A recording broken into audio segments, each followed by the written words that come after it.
18 কোটি মানুষ 36 কোটি হাত যদি কর্মক্ষম হাতে পরিণত হই তাহলে এই দেশের সমৃদ্ধি কেউ রুখে দিতে পারবে না।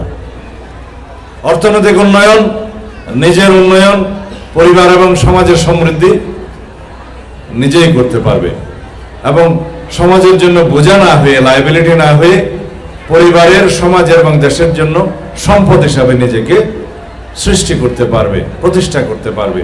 সেই রকম শিক্ষা ব্যবস্থার কথা আমরা ঘোষণা করেছি, আমরা সেটা এখন চালু করব ইনশাআল্লাহ। তা আপনারা সামনে থেকে একটু সরে যান।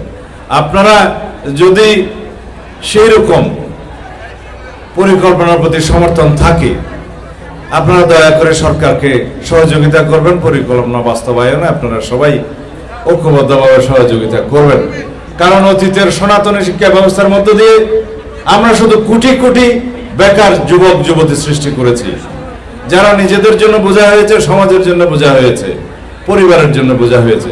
এখন আমরা আমাদের সন্তানদেরকে রাষ্ট্রের জন্য সম্পদে পরিণত করতে চাই, নিজের জন্য, পরিবারের জন্য, সমাজের জন্য একজন দক্ষ নাগরিক হিসেবে তাকে প্রতিষ্ঠা করতে চাই। এইভাবে আমরা সমাজের অন্যান্য সকল ক্ষেত্রেও আমাদের বাস্তব পরিকল্পনা আমরা ঘোষণা করেছি এবং চেষ্টা করছি। আপনারা দেখেছেন কিছুদিন আগে আমরা আমাদের প্রতিশ্রুতি অনুসারে নির্বাচনের আগে যে ইশতেহার আমরা লিখেছিলাম যে 31 দফাতে আমরা সমস্ত কিছু মৌলিক পরিকল্পনা ঘোষণা করেছিলাম, তার মধ্যে সকল পরিবারের জন্য, যারা দরিদ্র পরিবার সেই মায়েদের জন্য আমরা ফ্যামিলি কার্ডের প্রবর্তন করেছি। এটার সংখ্যা এবং আর্থিক পরিমাণ হয়তো এখন কম মনে হতে পারে। আমাদের রাষ্ট্রীয় ক্যাপাসিটি যখন বাড়বে, অর্থনৈতিক যখন আমাদের সমৃদ্ধি হবে, আরো যখন আমরা অর্থনৈতিকভাবে এগিয়ে যাব, তখন আমরা এর পরিমাণও বাড়াতে পারবো, সংখ্যাও বাড়াতে পারবো। একইভাবে যারা মসজিদের ইমাম, মুয়াজ্জিম, খতিব এবং অন্যান্য উপাসনালয়ের, অন্যান্য ধর্মাবলম্বীদের যারা সেই উপাসনালয়ের প্রধান এবং উপপ্রধান, তাদের জন্য আমরা ভাতা, রাষ্ট্রীয় ভাতা, সম্মানী ভাতার প্রবর্তন করেছি।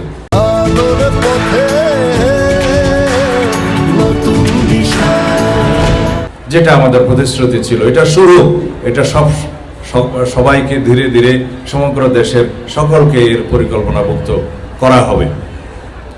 এটা আমরা শুরু করেছি প্রতীকীভাবে।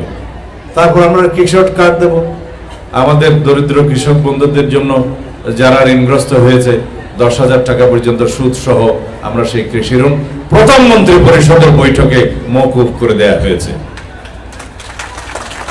রাষ্ট্রীয় তহবিলে আমরা সেই পরিমাণ টাকা সেই ব্যাংকগুলোকে দেব।